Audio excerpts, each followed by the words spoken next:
प्रस्तुत है मेरे ललित निबंध संग्रह कपास के फूल सभ्यता की तितली से एक ललित निबंध जिसका शीर्षक है प्राणों में गूंजती बांसुरी। रविंद्रनाथ की एक मुग्धा सरल चित्त गोपी के कानों में जब अपनी ओर खींचती हुई किसी बांसुरी की टेर पड़ी तो वह विह्वल हो उठी। सखी, मैं बलिहारी जाऊं, मुझे बांसुरी के सुर में किसने पुकारा है। सोचा था आज मैं कहीं बाहर न जाऊंगी, घर पर ही रहूंगी, पर लो वह बांसुरी की टेर फिर उठी, वह बाहर बांसुरी फिर बज उठी। बोलो अब मैं क्या करूं। सुना है यमुना किनारे कुंज वन में धीर समीर वाली सांध्य वेला में वह बांसुरी बजती है। अजी, तुम लोग जानती हो तो मुझे रास्ता बता दो, जाकर मैं उसके मुख की हंसी देखूं, उसे फूलों की माला पहना आऊं, उससे कह आऊं कि तुम्हारी बांसुरी मेरे प्राणों में बजी है, तोमार बांशी आमार प्राणे बाजे छे, तोमार बांशी आमार प्राणे बेजे छे। बांसुरी के टेर में एक विशेष बात होती है। यह टेर सांसों के द्वारा दी जाती है। होठों से फूंकी जा रही हवा के साथ साथ वादक की सांसों का सप्तक भी धड़कता है। किसी को निराकार ध्वनि में पुकारना अलग बात है और शब्दों से पुकारना दूसरी बात। यह फर्क महसूस करने जैसा है। मुझे याद है बचपन में किसी मेले में एक बांसुरी बेचने वाला आया था। एक बांस के स्टैंड नुमा चौखटा पर उसकी चलती फिरती सजीली दुकान बनी हुई थी, जिस पर रंग बिरंगे गुब्बारे बंधे थे और रस्सी के फंदे में गूंथी हुई ढेर सारी रंगीन बांसुरियां ही बांसुरियां थी। बांसुरी वाले की वेशभूषा तो बच्चों को लुभा ही रही थी, पर वह जो बांसुरी बजा रहा था उसकी धुन पर मुग्ध और स्तंभित लोगों की भीड़ लग गई थी, जो उसे चारों ओर से घेर कर खड़ी थी। बांसुरी वाला यदि मुंह से पुकारता तो इतने लोग जमा नहीं हो सकते थे जितने उसने बांसुरी की टेर से इकट्ठे कर लिए थे। फिर एक एक कर उससे बांसुरी लेने के लिए लोग मचलने लगे। बच्चों ने जिद की और माँ बाप बांसुरियां खरीदने लगे। फिर कई बच्चे एक एक कर बांसुरी लेते, उसमें फूंकते, मगर उसमें से बस पी पी पी की आवाज ही आती थी। उस बांसुरी वाले से अपनी बंसी की जो शिकायत करता, उसी बांसुरी को वह मीठी सी धुन में बजाकर दिखा देता। उसकी किसी बांसुरी में खोट साबित करना उसके सामने असंभव था, मगर वैसी बांसुरी हम नहीं बजा पाए। उसे फूंकी तो उसमें से पीपी की आवाज ही आती थी। सुर इतनी सरलता से कहां सधते हैं। बांसुरी मुझे विफल कर रही थी, वह मुझसे बज नहीं रही थी। मैं परेशान था कि उस जैसी मीठी धुन मैं बजाऊं जैसी धुन उस बांसुरी वाले ने बजाई है। आज मेरे कमरे में पंडित हरि चौरसिया की बांसुरी पर राग मल्हार गूंज रहा है। लगता है जैसे मधुर वर्षा से भरे निर्मल और प्यारे नन्हे नन्हे मेघ शिशुओं की आत्मा का जन्म हो रहा हो। ये नन्हे मेघ शिशु एक दिन बिजलियां कड़कड़ाएंगे, मगर अभी तो बस फुहारियां ही छोड़ते हैं। आंगन में खड़े होकर इन फुहारों में भीगने को मन करता है, मगर सचमुच कहां है बादल। यह संगीत का चमत्कार है या सांसों की सप्तक से पुकारा गया सावन, समझ में नहीं आता, मगर बांसुरी का जादू जरूर फैला हुआ है। बांसुरी बनती है बांस से। बांस की कोशिकाओं में स्मरण शक्ति होती है। यह बात विज्ञान को साबित करने में वक्त लग सकता है, परंतु संगीत के मर्मज्ञ इस सत्य को पहले से जानते हैं। बांसुरी जिस बांस से बनी है उस बांस के ही गुणधर्म बांसुरी में चले आते हैं। एक लोक कथा है कि किसी समय एक राजा हुआ जिसके सिर पर जन्म से ही 2 सींग थे। उसने अपने सींग बचपन से ही मुकुट के पीछे छुपाकर रखे थे ताकि किसी को उसके सींगों का पता न चल पाए और उसकी हंसी न उड़े। यह रहस्य सिर्फ राजा का नाई जानता था, परंतु कहावत है कि नाई और स्त्री इन 2 जनों के पेट में कोई बात नहीं पचती। नाई से किसी को कहे बगैर रहा न जाए, तो कहे तो राजा का डर। आखिर एक दिन वह जंगल में शौच के लिए गया। सुनसान में जोर जोर से चिल्लाया कि राजा के माथे में 2 सींग, राजा के माथे में 2 सींग।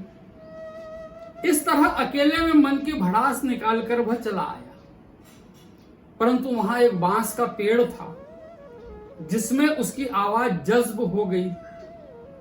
उस बांस की किसी बांसुरी वाले ने बांसुरी बनाई और गांव में वह बेचने निकला। तो जिस बांसुरी को भी वह बजाता उसमें से आवाज आती, राजा के माथे में 2 सींग, राजा के माथे में 2 सींग। राजा को पता चला तो उसे सिपाहियों से पकड़कर मंगवाया। अंत में जब राज खुला तो राजा ने जाना कि यह नाई की करतूत थी। इस लोक कथा का मर्म बहुत गहरा है। यह कहती है कि बांस की कोशाएं स्मरण शक्ति से संपन्न होती है। इस तरह इनकी प्राणी मस्तिष्क की कोशाओं से कोई न कोई संबंध अवश्य रहा होगा।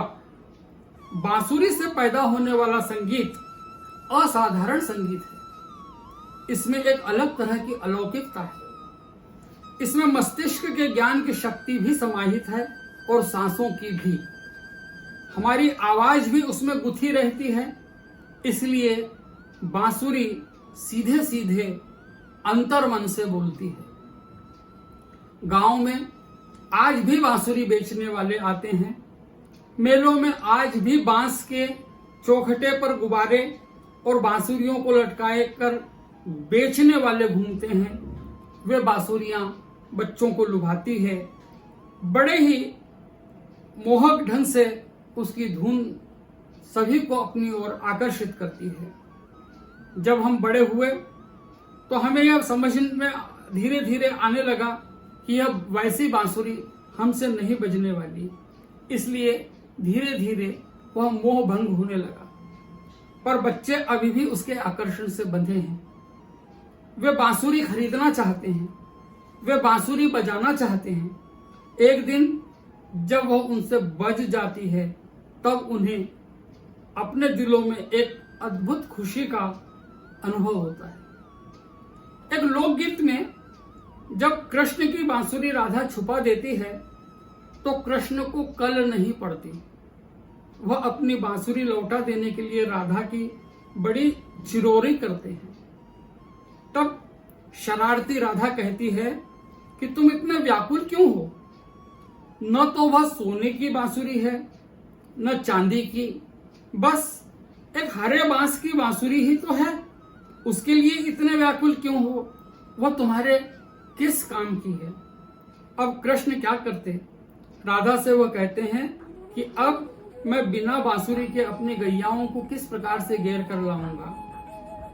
बांसुरी को लेकर राधा और कृष्ण के और गोपियों में जब विवाद होता था, सूरदास ने ऐसे प्रसंगों की विस्तृत चर्चा की है। उनके पदों में बांसुरी कृष्ण को अति प्रिय होने से गोपियों को अपनी सोच जैसी मालूम होती है। बांसुरी कृष्ण के अधरों पर सजती है, कृष्ण के अधरों पर सोती है, उनके अधरामृत का पान करती है। मोहन को वह परम प्रिय है। उसे बजाते समय कृष्ण जब उसके पोरों पर अपनी उंगलियां फेरते हैं तो गोपियां ईर्ष्यावश कहती है कि जैसे उनकी सोंध बांसुरी कृष्ण से अपने पैर दबवा रही है।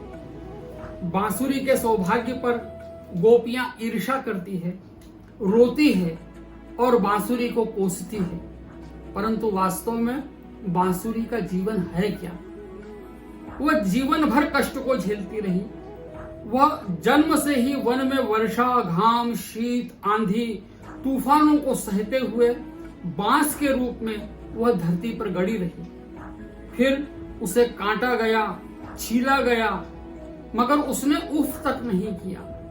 फिर गर्म सलाखों से उसकी छाती में छेद बनाए गए, फिर भी उसकी हंसी और उसका गीत नहीं छीना जा सका। वह अपराजेय रही। शैलेंद्र का एक गीत है कि बंसी की छाती में छेद है, फिर भी मीठे गीत सुनाए। इस छिदी हुई छाती वाली बंसी की पीड़ा को बाबा सूरदास ने भी महसूस किया था।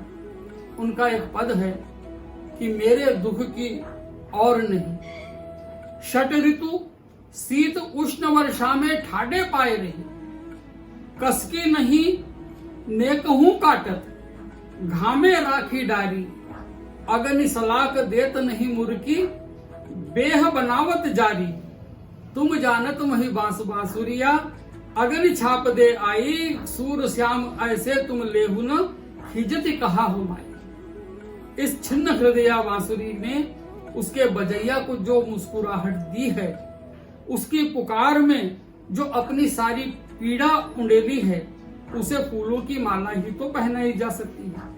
कम से कम उसकी पुकार का इतना जवाब तो देना ही पड़ेगा कि तोमार बांशी आमार प्राणेर बाजे छे, तुम्हारी बंसी मेरे प्राणों में बजी है। यह पुकार प्राणों में भर चुकी है। यह बांसुरी 6 ऋतुओं में ठाडे पांव, वर्षा, शीत, घाम, आंधी, तूफान और लू को झेलती हुई हमारी कृषक संस्कृति की ही तो पुकार है, जो हृदय पर चोट सहकर भी हरियाली का जादू बिखेरना नहीं छोड़ती। मगर हमारे प्राणों में वह बांसुरी कब गूंजेगी? मगर हमारे प्राणों में वह बांसुरी कब गूंजेगी? बहुत बहुत धन्यवाद।